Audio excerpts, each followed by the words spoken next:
والصلاة والسلام على رسول اللہ وبعد۔ میں سب سے پہلے اپنے درجہ رابعہ کے طلباء کو مبارکباد پیش کرتا ہوں۔ سنن نسائی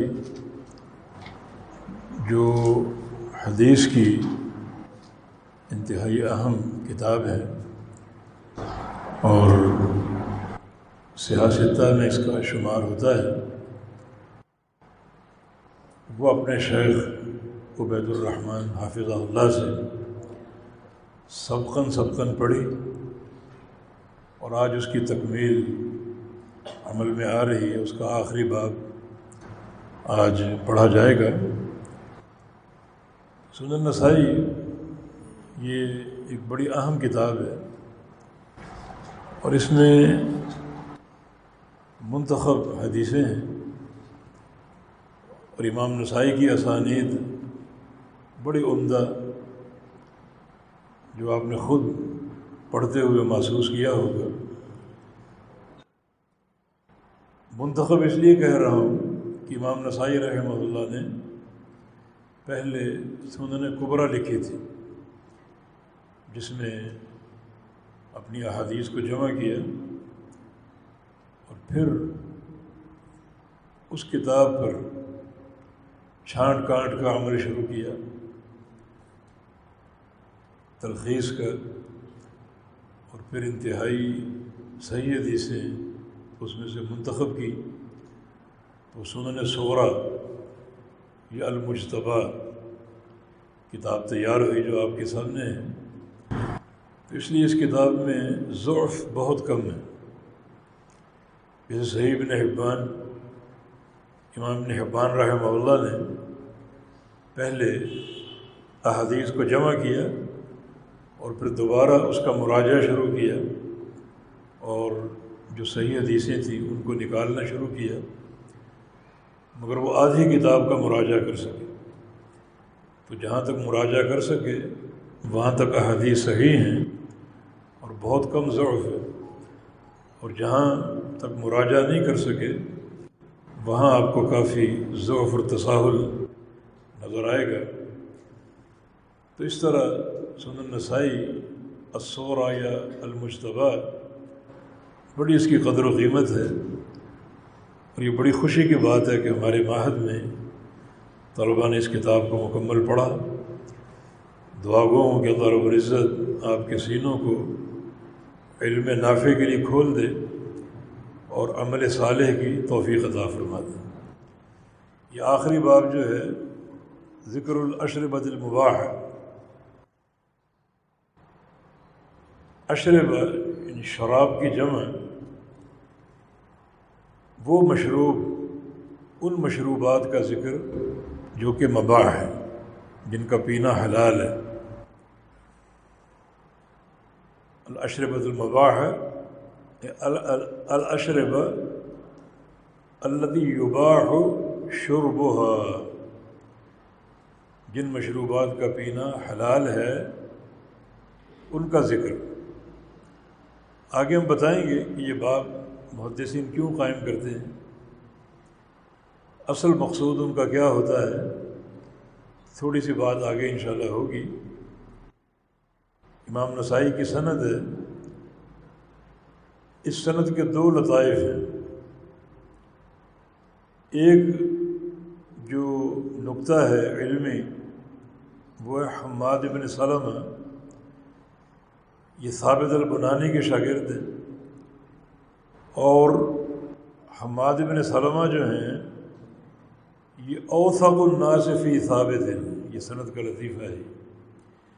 یعنی ثابت البنانی کے جتنے بھی شاگرد ہیں ان سب میں ثابت کی احادیث میں جو سب سے ثقہ راوی ہے وہ حماد بن سلمہ ہے۔ اوثق الناس فی ثابت، یہ سند کی لطائف میں سے جو اس سند کی قوت کا مظہر ہے۔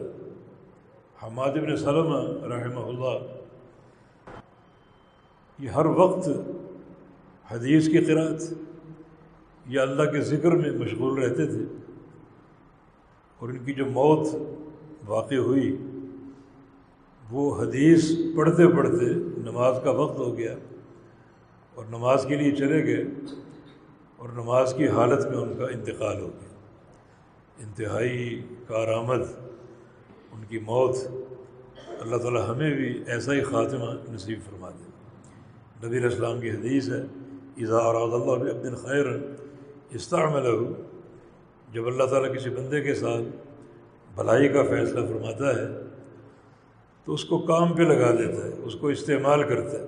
صحابہ نے پوچھا کیف یستعملہ، استعمال کرنے کا کیا معنی ہے؟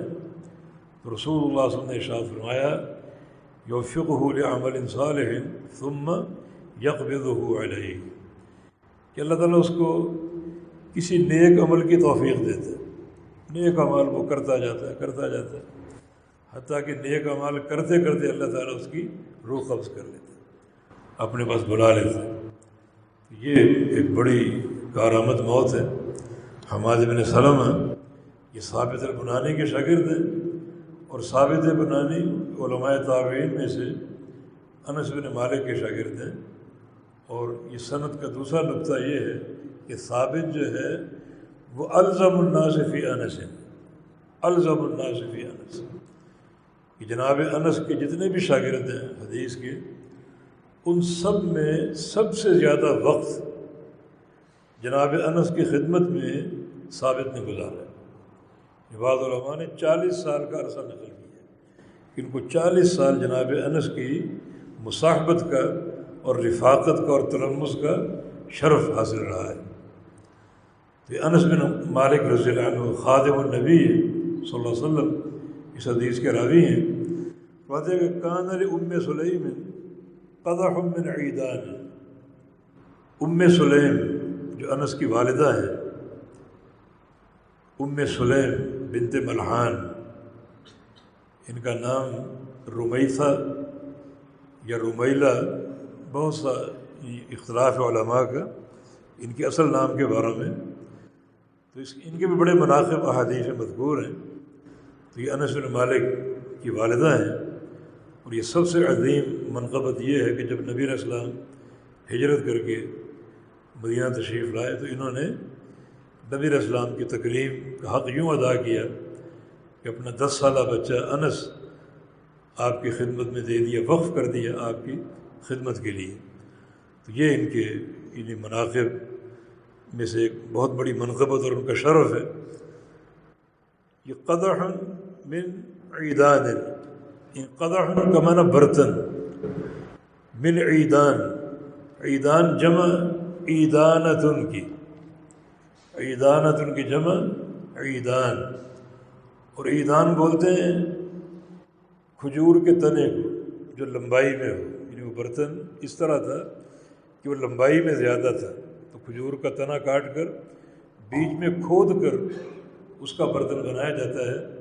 تو یہ عیدان، عیدانت کی جمع معنی کھجور کا تنا جو طوالت میں ہو، اس کو عیدان بھی پڑھ سکتے ہیں بفتح العین، عیدان۔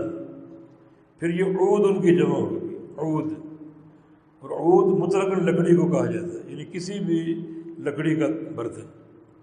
تو اگر عیدان ہو تو کھجور کے تنے کا بنایا ہوا برتن، اور اگر عیدان ہو تو یہ عود ان کی جمع کسی بھی لکڑی کا برتن۔ فقالت ام سلیم فرماتی ہیں سقیت فیہ رسول اللہ صلی اللہ علیہ وسلم کل الشراب، اس برتن میں نے رسول اللہ صلی اللہ علیہ وسلم کو ہر مشروب پلایا ہے، ہر مشروب پلایا اس برتن میں۔ کون کون سے مشروب؟ اس کی تفصیل آگے کرتی ہیں، الماء پانی بھی، والعسل اور شہد بھی، واللبن اور دودھ، والنبیذ اور نبیذ۔ الماء والعسل واللبن والنبیذ سب مفتوح ہیں، یہ بدل ہے کل سے، کل شراب، اور کل مفعولیت کی بنا پر منصوب ہے، اور یہ چاروں یعنی عطف معطوف سب مل کر یہ کل سے بدل واقع ہو رہا ہے۔ یا ان کو خبر بنا لو مبتدا محذوف کی، کل شرابی وهو الماء والعسل واللبن والنبیذ، پھر یہ مرفوع ہوں گے چاروں خبر ہونے کی بنا پر۔ یہ بعض وہ مشروبات ہیں جن کا پینا مباح اور حلال ہے، پانی بھی پلایا، شہد بھی، دودھ بھی اور نبیذ بھی۔ نبیذ فعیل کے وزن پر، نبیذ فعیل کے وزن پر، اور یہ فعیل صفت مشبہ کا صیغہ ہے، اور فعیل کے دو معنی ہوتے ہیں، بمعنی فاعل اور بمعنی مفعول۔ ذو العرش المجید، المجید بمعنی الماجد بمعنی فاعل، اور بمعنی مفعول تو بڑا مستعمل ہے، قتیل جریح بمعنی مقتول مجروح، اور یہاں پر نبیذ فعیل کے وزن پر بمعنی منبوذ، بمعنی منبوذ۔ نبیذ کیا ہے؟ یہ ایک مشروب ہے جس میں پانی میں پھل ڈالے جاتے ہیں، کھجور یا انگور یا شہد بھی، یا جو یا گندم وغیرہ پانی میں ڈال دیے جاتے ہیں اور کچھ وقت کے لیے انہیں بند کر کے چھوڑ دیا جاتا ہے۔ بعض لوگ اسے زمین میں دفن کر دیتے ہیں، کوئی مٹکا ہو یا کوئی برتن ہو، اس میں پانی بھر کے اس میں پھل ڈال کر اور ایک معین وقت کے لیے اس کو زمین میں دبا دیتے ہیں اور پھر اس کو نکالتے ہیں تو یہ نبیذ مشروب تیار ہو جاتا ہے۔ اس کو نبیذ اس لیے کہتے ہیں کہ جو پھلوں کی مٹھاس ہے اس کا نبض پانی میں چلا جاتا ہے، وہ منتقل پانی میں منتقل ہو جاتی ہے۔ چونکہ پانی میں پھل ڈالے جاتے ہیں اس لیے نبیذ کہا جاتا ہے، یا پھل کی مٹھاس پانی میں منتقل کی جاتی ہے اس لیے نبیذ کہتے ہیں۔ نبیذ کا معنی نبض کا معنی ڈالنا ایک چیز کا، تو پھل ڈالنا پانی میں یا پھل کی مٹھاس ڈالنا پانی میں، اس کی وجہ تصریح ہے کہ نبیذ کو نبیذ کیوں کہا جاتا ہے۔ اور اصل جو اس باب کو قائم کرنے کا مقصود ہے وہ نبیذ کے حوالے سے۔ نبیذ ایک مشروب ہے جس پانی میں پھل ڈال کر برتن کو بند کر کے زمین میں دبا دیا جائے۔ عام دستور یہ تھا کہ صبح کو بھگوتے اور شام کو نکال لیتے، تو ایک بہترین جوس وہ تیار ہو جاتا اور نبی علیہ السلام وہ نوش فرماتے۔ اگر اس کو زیادہ وقت کے لیے دبا دیا جائے یا پھلوں کی مقدار زیادہ داخل کر دی جائے تو اس میں نشہ پیدا ہو سکتا ہے، وہ شراب بن سکتی ہے، سکر پیدا ہو سکتا ہے اس میں۔ لیکن اگر کم وقت کے لیے ہو اور ایک اعتدال کے ساتھ پھلوں کو پانی میں ڈالا جائے تو وہ نشے سے محفوظ رہتا ہے۔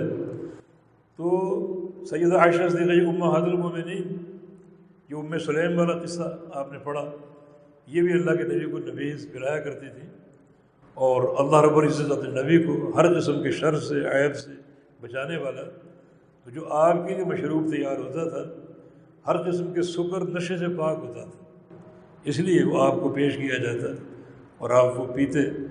لیکن بعض اوقات اگر بد احتیاطی ہو جائے اور اس میں نشہ پیدا ہو جائے، یہ چیز پھر شراب کے زمرے میں آ جائے گی جو کہ حرام ہوگی۔ اس لیے سلف صالحین جو ہیں وہ نبیذ پینے سے گریز کیا کرتے تھے۔ نبی علیہ السلام تو اللہ تعالیٰ کے نبی، اللہ تعالیٰ کو چنے ہوئے، اللہ تعالیٰ آپ کو ہر شر سے ہر عیب سے بچانے والا، اور پھر امہات المومنین پوری احتیاط سے آپ کے لیے مشروب تیار کرتی تھی، اس میں کوئی شدت پیدا نہ ہو، غلیان پیدا نہ ہو، اور یہ سکر سے محفوظ رہے۔ تو اس لیے لیکن سلف صالحین جو ہیں وہ ورع، ان کا تقویٰ تھا، وہ نبیذ پینا حلال ہے، لیکن اس شبہ کے تحت کہ کہیں اس میں شدت کی بنا پر نشہ نہ پیدا ہو جائے، وہ اس سے گریز کیا کرتے تھے۔ بہرحال پینا حلال ہے۔ تو اب نبیذ کے دو پہلو ہیں، ایک ہے شرب ہو اور ایک ہے سکر ہو۔ شرب ہو حلال ہے، اللہ کے نبی نے پیا، اور سکر ہو یہ حرام ہے۔ لیکن ایک انسان اگر نبیذ تیار کرتا ہے تو اسے علم نہیں ہو سکتا، ایسا کوئی پیمانہ نہیں ہے جو یہ اندازہ کر سکے، ناپ سکے اس میں سکر آیا یا نہیں آیا۔ اس لیے سلف صالحین ورع اس سے پرہیز کرتے تھے، گریز کرتے تھے ایسا نہ ہو کہ ہم غلطی سے شراب نوشی کر جائیں. لیکن نبیذ حلال ہے، شربہ حلال ہے، اور سکرہ جو ہے وہ حرام ہے. جی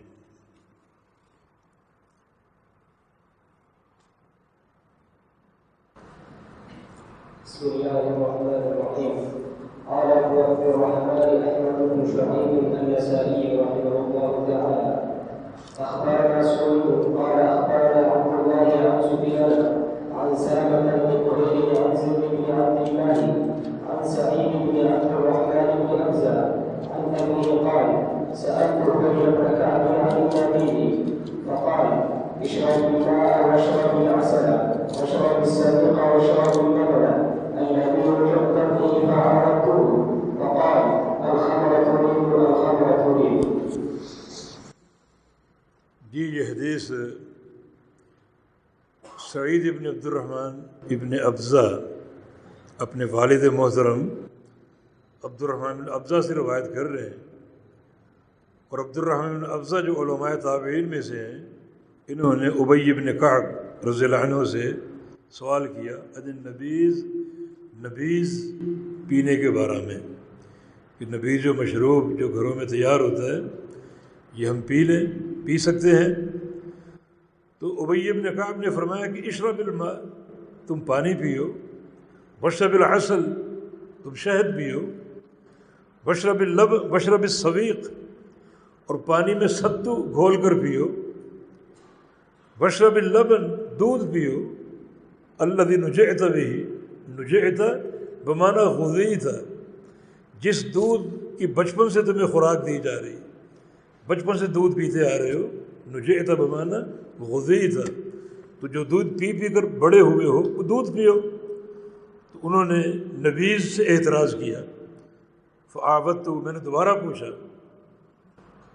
نبیذ کے بارے میں، تو فرمایا الخمر تريد، کیا تم شراب پینا چاہتے ہو؟ مانا ممکن ہے بد احتیاطی کی بنا پر جس کو تم نبیذ سمجھ کر پیو جو کہ حلال ہے، اس میں نشہ پیدا ہو چکا ہو اور وہ شراب بن چکی ہو. تو سد باب کے لیے نبیذ نہ پیو تاکہ تم حرام میں واقع نہ ہو جاؤ. اس حدیث کا جو اساس ہے اس مسئلے کی، نبی علیہ السلام کی معروف حدیث الحلال بین والحرام بین وبینہما امور مشتبہات ہے. حلال بھی واضح ہے، حرام بھی واضح ہے.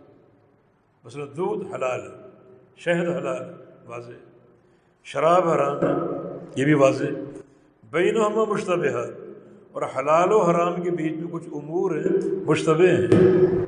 ایک انسان غلطی سے ان کو حلال سمجھ کر استعمال کرے اور اس میں حرمت کا پہلو نکل سکتا ہے. جیسے نبی علیہ السلام نے مثال دی اس کی کہ آپ کا کھیت ہے، اس کھیت کی حدود ہے، یہاں سے شروع ہوتا ہے یہاں ختم ہوتا ہے. اپنے جانور کو آپ اپنے کھیت میں چرائیں، یہ حلال ہے. پڑوسی کے کھیت میں نہ چرائیں، وہ حرام ہے.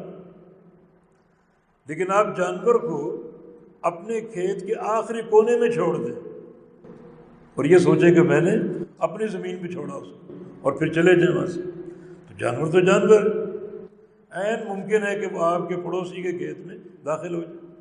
اسے تو حدود کا علم نہیں ہے. یہ امور مشتبہ ہے، انسان اس میں حرام میں واقع ہو سکتا ہے اور آپ کا جانور اپنی حدود کراس کر کے آپ کے پڑوسی کے کھیت میں جا سکتا ہے. پھر جو وہ چرے گا کھائے گا وہ حرام ہوگا. تو ایسا کام آپ نہ کریں جس میں اشتباہ ہو اور حرام میں واقع ہونے کا اندیشہ ہو. اسی طرح یہ جو نبیذ ہے مشروب حلال ہے، لیکن اس کا اگر آپ استعمال کثرت سے کریں تو ممکن ہے اس میں سکر پیدا ہو جائے. اور بعض علماء نے لکھا ہے کہ یعنی زیادہ پینے سے بھی نشہ ہو سکتا ہے. اور نبی علیہ السلام کی حدیث ہے کہ جس چیز کی کثیر تعداد نشہ پیدا کر دے اس کی قلیل تعداد بھی حرام ہے. لیکن اصل یعنی اس کی تفسیر یہی ہے کہ نبیذ میں سکر پیدا ہونے کا امکان ہے. چنانچہ صحابہ کرام سد باب کے لیے اس کو پیتے ہی نہیں تھے اور نہ پینے کا مشورہ دیتے تھے. عبد الرحمن نے آپ سے پوچھا ابی بن کعب سے نبیذ کے بارے میں، پانی پیو، دودھ پیو، شہد پیو، ٹھیک ہے، ستو گھول کر پیو. انہوں نے پھر سوال کیا تو کہا الخمر تريد، کیا تم چاہتے ہو کہ شراب پیو؟ ہو سکتا ہے کبھی تم پیو اس میں نشہ موجود ہو اور وہ شراب کے حکم میں آ جائے جو کہ حرام ہے. جی. بسم الله الرحمن الرحيم. قال الإمام أبو عبد الرحمن أحمد بن شعيب النسائي قال أخبرنا أحمد بن علي بن سعيد بن إبراهيم قال حدثنا القواريري قال حدثنا معتمر بن سليمان عن أبيه عن محمد عن عبيدة عن ابن مسعود قال أحدث الناس أشربة ما أدري ما هي فما لي شراب منذ 20 سنة أو قال 40 سنة إلا الماء والسليق غير أنه لم يذكر النبيذ. جی یہ عبیدہ السلمانی، اس نام کے تمام راوی عبیدہ ہیں تصغیر کے ساتھ، صرف ایک ہی راوی عبیدہ ہے، اور یہ عبیدہ السلمانی یہ ثقات محدثین میں سے، علماء تابعین میں سے، اور یہ شاگرد ابن مسعود رضی اللہ عنہ کے. فرماتے ہیں کہ احدث الناس اشربہ شراب کی جمع، لوگوں نے بہت سے مشروب نئے نئے پیدا کر لیے ہیں. ما ادری ما ہی، میں نہیں جانتا وہ مشروب کیا ہیں، نئے نئے ناموں کے ساتھ اور نئے نئے مشروب لوگوں نے نکال لیے. مشبوہ بھی ہو سکتے ہیں. فمالی شراب منذ 20 سنہ، میں وہ نئے مشروب پیتا ہی نہیں، استعمال ہی نہیں کرتا. بات ہے کہ 20 سال سے جو میرا مشروب ہے وہ دو چیزیں. ایک حدیث میں 40 سال بھی ہے کہ 40 سال سے میں جو لوگوں کے مشروب ہے وہ نہیں پی رہا بالکل، بلکہ دو ہی چیزیں پیتا ہوں، الا الماء والسویق، یا پانی یا ستو. آگے دودھ کا ذکر بھی آ رہا ہے، تو جہاں میں دودھ پیتا ہوں یا پانی یا ستو، یعنی ایسا مشروب جس میں یعنی اشتباہ کا امکان ہی نہ ہو، حرام میں واقع ہونے کا امکان ہی نہ ہو. یہ سد باب کے طور پر، ورنہ نبیذ حلال ہے، مگر ممکن ہے کہ یہ بندے کو حرام میں داخل کر دے. اس لیے سلف صالحین بڑی احتیاط برتا کرتے تھے. جی. قال الإمام أبو عبد الرحمن محمد بن شعيب النسائي أخبرنا سهيل قال أخبرنا عبد الله عن ابن عون عن محمد بن سيرين عن عبيدة قال أحدث الناس أشربة ما أدري ما هي وما لي شراب منذ 20 سنة إلا الماء واللبن والعسل. جی یہ عبیدہ کا اپنا قول ہے. مانا عبیدہ کا مسلک بھی یعنی تحری اور احتیاط کا اور ورع کا، جو ابن مسعود کا پیچھے آپ نے پڑھا. پچھلی روایت عبیدہ نے ابن مسعود سے روایت کی موقوفاً، ان کا قول، اور ان کا اپنا قول بھی ہے. فرماتے ہیں کہ لوگوں نے نئے نئے مشروبات ایجاد کر لیے، نکال لیے. اب اس میں کیا شامل ہوتا ہے اور کون سے اجزاء شامل ہوتے ہیں ہمیں اس کا علم نہیں ہے. اس لیے میں 20 سال سے جو مشروب پی رہا ہوں، یا پانی یا دودھ یا شہد، اور جو لوگوں کے ایجاد کردہ مشروبات ہیں، میں یعنی تورعاً نہیں پیتا کہ حرام میں واقع نہ ہو جاؤں. اصل مقصود اشارہ نبیذ کی طرف ہی ہے، یہ نبیذ جیسے مشروبات کی طرف. اس میں سکر کا احتمال پیدا ہو سکتا ہے جو بندے کو حرام میں لے جا سکتا ہے. جی.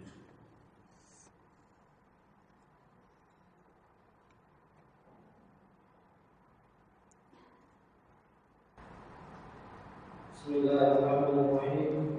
قال الحافظ أبو عبد الرحمن أحمد بن شعيب النسائي أخبرنا إسحاق بن إبراهيم أخبرنا جرير عن ابن شبرمة قال فرأيت لأهل الكوفة في النبي فتنة يلقوا فيه الصغير ويعلم فيه الكبير.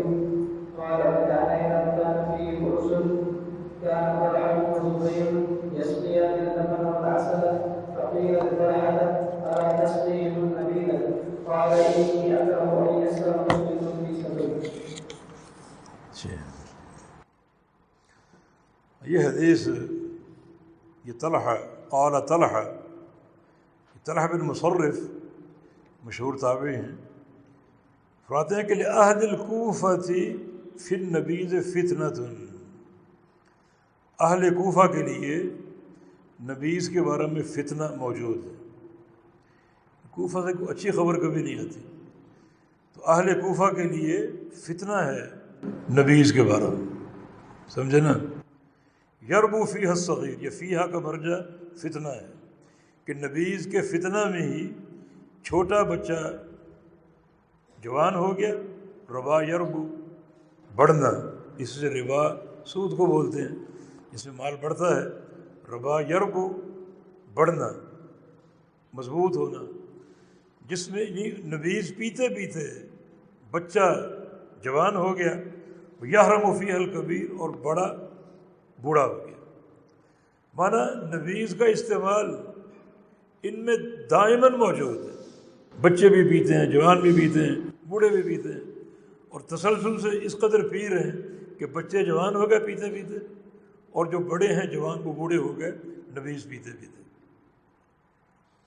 وَكَانَ إِذَا كَانَ فِيهِمْ عُرْسٌ، اور جب ان میں عرس ہوتا، یا عرس سے مراد زفاف، شادی، کوئی شادی کی تقریب ہوتی، عرس سے مراد یہ آپ کا جو قبروں اور مزاروں کا عرس نہیں، جو کہ قطعاً حرام ہے، عرس سے مراد یہاں پر شادی کی تقریب، عرس۔ عرس کے 3 معنی، ایک ہے طعام الولیمہ، یہ تو عرس بمعنی زفاف، شادی، اور ایک ہے شادی کا کھانا، اس کو بھی عرس کہا گیا، اور عرس دلہا اور دلہن کو بھی کہا گیا۔ اگر عرس سے مراد دلہا ہو تو اس کی جمع اعراس ہے، اور اگر دلہن ہو تو اس کی جمع عرسات ہے، تو جمع کے فرق سے مذکر مؤنث کا فرق ہوگا، تو عرس بمعنی زفاف بھی ہے، اور عرس کا معنی طعام الزفاف بھی ہے۔ اگر طعام الزفاف ہوگا تو پھر یہ صرف مذکر ہوگا، پھر مؤنث کے معنی میں نہیں آئے گا، کیونکہ کھانا مذکر ہے، طعام مذکر ہے۔ جب ان میں عرس ہوتا یعنی شادی ہوتی، کانا، یہ کانا زائدہ، کانا زائدہ برائے تاکید ہوتا ہے، پیچھے کانا موجود ہے نا، یہ کان فیہم، اذا کان فیہم عرس کان طلحۃ والزبیر یسقیان اللبن، تو طلحہ اور زبیر، یہ زبیر یہاں خطا ہے کتابت کی، اصل جرابی زبید بالدال ہے، زبید بالدال، یہ طلحہ بن مصرف اور زبید ابن حارث، دونوں کوفہ کے محدثین میں سے، زبید ابن حارث۔ یہ جب کوئی شادی کی تقریب ہوتی تو مہمانوں کو کیا پلاتے؟ یسقیان اللبن والعسل، تو مہمانوں کو دودھ اور شہد پلایا کرتے تھے، نبیذ نہیں۔ حالانکہ کوفہ کے لوگ کس چیز کے عادی تھے؟ نبیذ کے۔ تو شادی ایک اہم موقع ہوتا ہے تو اہل کوفہ کی پسند کی چیز پیش کرنا چاہیے، لیکن ان کا ورع، ان کا تقویٰ کہ ہمارے ہاتھوں کوئی شراب نہ پی جائے، اور نبیذ سمجھ کر جو چیز ہم پلائیں اس میں سکر پیدا ہو چکا ہو اور وہ حرام ہو چکی ہو، تو کان طلحۃ وزبید یسقیان اللبن، یسقیان، سقا یسقی سے، رما یرمی کے وزن پر، اس کو یسقیان بھی پڑھ سکتے ہیں، اسقا یسقی، اعطا یعطی کے وزن پر، دونوں استعمال قرآن میں موجود ہیں۔ سقاہم ربہم شرابا طہورا، یہ سقنا لبلد میت، یہ سقا یسقی ہے، اور اسقیناہم ماء غدق، یہ اسقا یسقی ہے، معنی دونوں کا ایک ہی ہے، اور دونوں استعمال قرآن میں موجود ہیں، سقا بھی اور اسقا بھی، تو اس کو یسقیان بھی پڑھ سکتے ہیں اور یسقیان بھی پڑھ سکتے ہیں۔ تو طلحہ اور زبید شادی بیاہ کے موقع پر، کسی کی بھی شادی ہوتی ان کے عزیزوں میں سے، تو مہمانوں کو دودھ پلاتے اور شہد پلاتے۔ فقید علی طلحہ، تو ایک بار طلحہ سے کہا گیا الا تسقیہم النبیذ، آپ نبیذ کیوں نہیں پلاتے؟ اہل کوفہ کا شوق ہے نبیذ پینے کا۔ قال انی اکرہ ان یسکر مسلم فی سببی، فرمایا کہ مجھے یہ بات ناپسند ہے کہ میری وجہ سے کسی مسلمان کو شراب پینی پڑ جائے، یعنی میں نبیذ سمجھ کر پلاؤں، اس میں نشہ پیدا ہو چکا ہو اور وہ شراب بن چکی ہو، اور میرے ہاتھوں کے مسلمان شراب پی جائے، مجھے یہ بات پسند نہیں ہے۔ لہذا تورعا اور تقویٰ کی اساس پر اور اللہ تعالیٰ کے خوف کی بنیاد پر میں یعنی ایسا کام نہیں کرتا جس میں حرام میں مبتلا ہونے کا شائبہ تک ہو۔ یہ سلف صالحین کی احتیاط ہے، اور خاص طور پہ جو اہل العلم ہے، اور یہ نصیحت ہم تمام طلبۃ العلم کے لیے ہے کہ اس دور میں بھی بڑے فتنے، بڑی نئی نئی چیزیں، تو ایسی چیز قطعاً استعمال نہ کریں جو مشکوک ہو۔ ہمارے سینے، ہمارے دل، ہمارے پیٹ، ہمارے معدے ایسی خوراک اٹھائیں جو پاکیزہ اور حلال ہے، تاکہ جو علم نافع اندر منتقل کر رہے ہیں اس سے مطابقت پیدا ہو جائے۔ حرام سے بچیں یا مشبوہ چیز سے بچیں، تاکہ یہ علم جو علم کا نور ہے، جس کی طلب میں ہم سب یہاں موجود ہیں پڑھنے پڑھانے میں، تو یہ خالص موجود رہے، کسی یعنی شائبے کے بغیر، کیونکہ علم کے استحکام میں، علم کی قوت میں رزق حلال کی بڑی تاثیر، حلال شے کی بڑی تاثیر۔ امام بخاری رحمہ اللہ اتنا بڑا امام بن گیا، یعنی ایسا محدث، ایسا امام، نہ ان سے قبل کوئی تھا جو کام کو کر گئے، نہ اس دور میں کوئی تھا، نہ ان کے بعد کوئی اب تک پیدا ہوگا، نہ قیامت تک پیدا ہوگا۔ اور اس کی بنیاد کیا ہے؟ بنیادیں بہت سی ہیں، ان کی ذکاوت، ان کی محنت، ان کے رحلات، لیکن دو چیزیں خاص طور پر محدثین نے ذکر کی۔ ایک ان کی والدہ کی دعا، یتیم پیدا ہوئے تھے تو ان کی والدہ کی دعائیں، بڑی نیک اور صالح خاتون تھی، ان کی دعاؤں بڑی تاثیر تھی، مستجاب الدعوات تھی، تو ان کی دعاؤں سے امام بخاری رحمہ اللہ بخاری بنے۔ دوسرا ان کے والد کا ایک قول جو وفات کے وقت انہوں نے کہا تھا، بہت بڑے تاجر تھے، کہا یہ جتنا میرا ترکہ مال ہے، مال بہت تھا، اس پورے مال میں، پورے ترکے میں ایک درہم ایسا نہیں ہے جو حرام تو کجا، جو مشکوک بھی ہو، جس کے حرام ہونے کا شک ہو، ایک درہم بھی ایسا نہیں۔ یہ پاکیزہ مال امام بخاری کی بنیاد بنا۔ جب پاکیزہ رزق ہو، نیک والدہ کی صحبت اور دعائیں ہوں، تو پھر ایسے بچے پیدا ہوتے ہیں جو تاریخی کارنامے انجام دیتے ہیں، جو ایسے ایسے کام کر جاتے ہیں کہ ان کی کوئی نظیر نہیں ہوتی، کوئی مثال نہیں ہوتی۔ تو یہ پاکیزہ رزق، تو یہ ایک نصیحت میں اپنے تمام طلبہ کو آخر میں کر رہا ہوں کہ ایسی کوئی چیز استعمال نہ کریں جو مشبوہ ہو۔ شیخ ابن باز رحمہ اللہ جن دنوں ہم پڑھتے تھے سعودی عرب میں، تو مرغی نئی نئی باہر سے آتی تھی، مستورد اس کو کہتے تھے۔ ایک محلی دجاج تھی جو وہیں ذبح ہوتی، اور ایک مستورد، اور مستورد جو باہر سے درآمد ہوتی تھی وہ عام پھیل چکی تھی، اور اس کے بارے میں شک تھا کہ یہ ذبح صحیح ہوتی نہیں ہوتی، بسم اللہ پڑھی جاتی نہیں پڑھی جاتی۔ وہ حکومت اس میں بڑا موقت انداز سے کہتی تھی کہ ہمارے نمائندے وہاں موجود ہیں اور پوری وہ نگرانی کرتے ہیں اور اس کو قبول کر لینا چاہیے۔ لیکن شیخ ابن باز رحمہ اللہ نے خاص طور پہ اپنے طلبہ بیٹوں کے بیچ میں کہا کہ تم استعمال نہ کرنا، اگر یہ معاملہ مشبوہ ہے تو اس سے تم اپنے آپ کو بچائے رکھنا، تاکہ وہ جو ظرف آپ کا علم کا ظرف ہے اس میں حلال رزق جائے، نہ کہ حرام کی کوئی آمیزش ہو۔ جی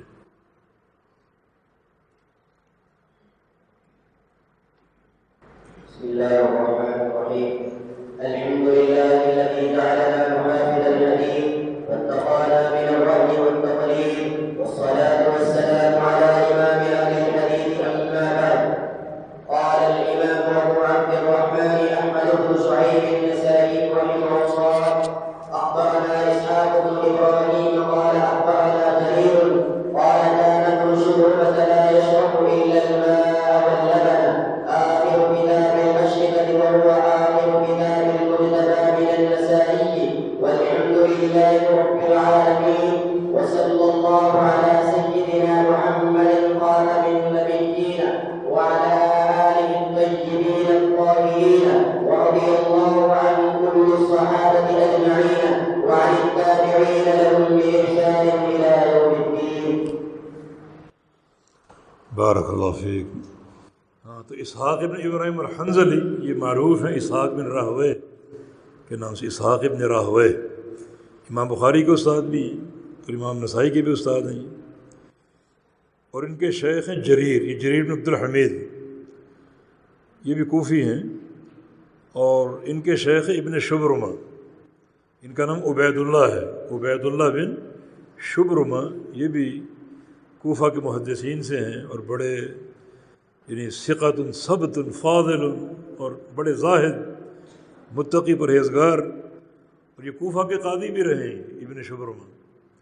یہ کہتے ہیں کہ لا یشرب الا الماء واللبن، یہ نہیں پیتے تھے مگر صرف پانی اور دودھ، یعنی وہ مشروب جس کی حلت 100% ہے، پانی اور دودھ، اس میں کسی حرمت کی آمیزش کا کوئی امکان نہیں۔ احتراز کس چیز سے؟ نبیذ سے۔ گو نبیذ بھی حلال مشروب ہے، لیکن ممکن ہے کہ اس میں سکر پیدا ہو جائے اور وہ ایک حرام چیز کے پیٹ میں داخل ہونے کا سبب بن جائے۔